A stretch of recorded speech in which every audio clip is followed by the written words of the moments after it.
কি হয়েছিল ভারতবর্ষের দ্বিতীয় প্রধানমন্ত্রী লাল বাহাদুর শাস্ত্রীর সঙ্গে? নমস্কার, আমি অরিজিৎ রয়েছি আপনাদের সঙ্গে। আগের পর্বে আমি জানিয়েছিলাম লাল বাহাদুর শাস্ত্রীর জীবন সংগ্রামের কথা, কিভাবে একটা সাধারণ গ্রামের ছেলে হয়ে উঠল দেশের প্রধানমন্ত্রী। এই পর্বে আমি একটা ভয়ঙ্কর সত্যের সামনে এনে দাঁড় করাবো আপনাদের। তাহলে চলুন শুরু করা যাক। যুদ্ধবিরতি এবং শান্তি চুক্তি স্বাক্ষরের জন্য দুই দেশের রাষ্ট্রপ্রধান এসে উপস্থিত হয়েছিলেন রাশিয়ার তাশকান্দে। তাদের অভ্যর্থনা আশানুরূপ হয়নি, সেটা আগেই বলেছি। দুই দেশের সমান দূরত্বে অবস্থিত তাশকান্দ বেছে নেওয়া হয়েছিল নিরপেক্ষতা বজায় রাখার জন্য। সেখানে কাশ্মীর সমস্যার স্থায়ী সমাধান চেয়েছিলেন। স্বাক্ষরিত চুক্তি অনুযায়ী দুই দেশের নিজেদের অধিকৃত স্থান ছেড়ে দেবে। ২ই জানুয়ারি এই চুক্তি স্বাক্ষরিত হয়েছিল। সেই দিন সন্ধ্যায় একটা পার্টিরও আয়োজন করা হয়েছিল। পার্টি শেষে রাত্রি 10:30 নাগাদ লাল বাহাদুর শাস্ত্রী নিজের ভিলায় ফিরে এলেন। পরের দিন অর্থাৎ 11ই জানুয়ারি লাল বাহাদুর শাস্ত্রী কাবুল পৌঁছানোর কথা ছিল, আর সেই জন্যই তিনি তাড়াতাড়ি ঘুমিয়ে পড়ার চেষ্টা করছিলেন। এমন সময় জগন্নাথ সহায়ের কাছে ভেঙ্কটরমণের ফোন আসে। ভেঙ্কটরমণ এই চুক্তির আলোড়ন ভারতে কিভাবে প্রভাব বিস্তার করেছে সেই বিষয়ে জানায়। ভেঙ্কটরমণ জানান, এই চুক্তি ভারতের মানুষ স্বাভাবিকভাবেই নিয়েছে, কিন্তু বিরোধী দলনেতা অটল বিহারী বাজপেয়ী এবং সুরেন্দ্রনাথ ত্রিবেদী এই চুক্তির বিরোধিতা করেছেন। লাল বাহাদুর শাস্ত্রী ভাবেন বিরোধীরা এরকম বিরোধিতা করেই থাকে। এই বিষয়ে আমল দিলেন না তিনি ফোন করলেন নিজের মেয়েকে। তার মেয়ে জানান এই চুক্তি তার পছন্দ হয়নি, এমনকি তার স্ত্রী ললিতা শাস্ত্রীরও এই চুক্তি পছন্দ হয়নি।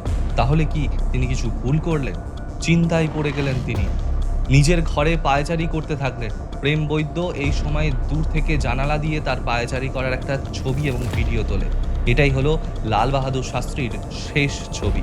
এই পায়চারির পরে তিনি এক গ্লাস দুধ খেয়ে শুতে চলে যান। এর কিছুক্ষণ পরে রাত্রি 1টা নাগাদ লাল বাহাদুর শাস্ত্রীর প্রচণ্ড কাশি শুরু হয়ে যায়। তিনি বিছানা থেকে উঠে চলে যান মিস্টার সহায় এবং রামনাথের ঘরে। তারা তখন দেখেন শাস্ত্রীজি ডক্টর ডক্টর বলে চিৎকার করছেন। খবর পেয়েই ডক্টর আর.এন. চুগ এসে পরীক্ষা করেন শাস্ত্রীজিকে। 1:20 নাগাদ ইন্টারমাস্কিউলার ইঞ্জেকশনও দেওয়া হয় তাকে, কিন্তু তবুও কিছু ফল হচ্ছে না দেখে ডাক্তার তাকে সিপিআর দিতে শুরু করেন। আর.এন. চুগ নিজের সজল নয়নে বলেন, Bapuji, you did not give me time. কিছুক্ষণের মধ্যে সকলে এসে উপস্থিত হলেন লাল বাহাদুর শাস্ত্রীর ঘরে। রাত্রি 1:30 নাগাদ লাল বাহাদুর শাস্ত্রীর চক্ষু স্থির হয়ে যায় এবং 1:32 নাগাদ তিনি শেষ নিঃশ্বাস ত্যাগ করেন। খুবই অল্প সময়ের মধ্যেই এই খবর ভারতে এসে পৌঁছায়। তার মৃত্যু হয়েছে হার্ট অ্যাটাকে। এর পূর্বে 1959 সালে এবং 1964 সালে তার হার্ট অ্যাটাক হয়েছিল। হার্ট অ্যাটাক হতেই পারে, কিন্তু একটা দেশের দেশনায়ক তাদের বিদেশের মাটিতে মৃত্যু এবং মৃতদেহের ময়নাতদন্ত কিংবা রাশিয়া ভারত কোনো দেশই করল না।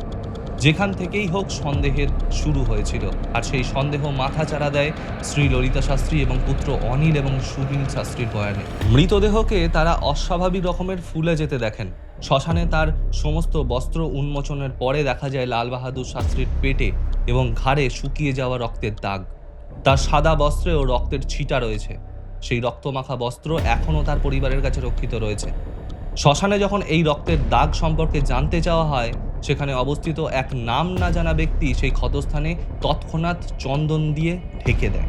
এখনও তার পত্নী লোক সমাজে প্রশ্ন তোলেন, বিষ না দিলে কি করে তার স্বামীর শরীরে এরকম নীল দাগ হয়ে গেল?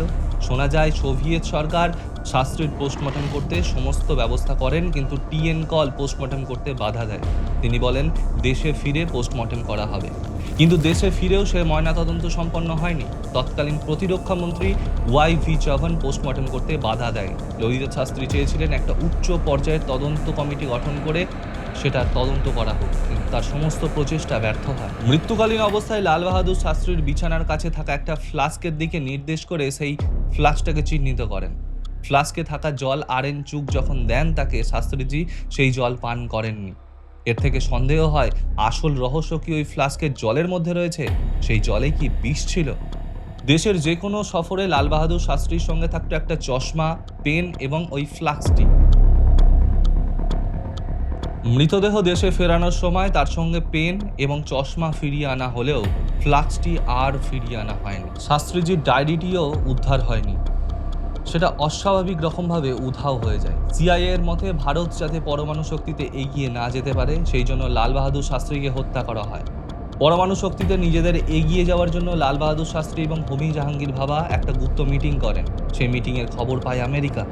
আমেরিকা সংকল্প নেয় যে করেই হোক এই দুজন ব্যক্তিকে সরাতেই হবে। প্রথমে লাল বাহাদুর শাস্ত্রীর অস্বাভাবিক মৃত্যু এবং তার কিছুদিনের পরেই 24শে জানুয়ারি একটি প্লেন ক্র্যাশে হোমি জাহাঙ্গীর ভাবার অস্বাভাবিক মৃত্যু। সেই সঙ্গে অবসান ঘটে একটা পরমাণু শক্তির অভিযান। রাশিয়ার সংস্থা বলে ভারতেই বেশ কিছু শক্তিধর নেতা এই হত্যার সঙ্গে জড়িত ছিল। লাল বাহাদুর শাস্ত্রীর মৃত্যু হলে তাদের গদি অধিগ্রহণে সুবিধা হবে। তার মৃত্যুর পরে বিরোধী দলের রাম মনোহর লোহিয়া এবং অটল বিহারী বাজপেয়ীর মতো নেতারা এর অস্বাভাবিকতা সম্পর্কে প্রশ্ন তোলে। তাদের মতে এই মৃত্যু স্বাভাবিক নয়। রাম মনোহর লোহিয়া লেখেন, Shastri did not die, he was killed.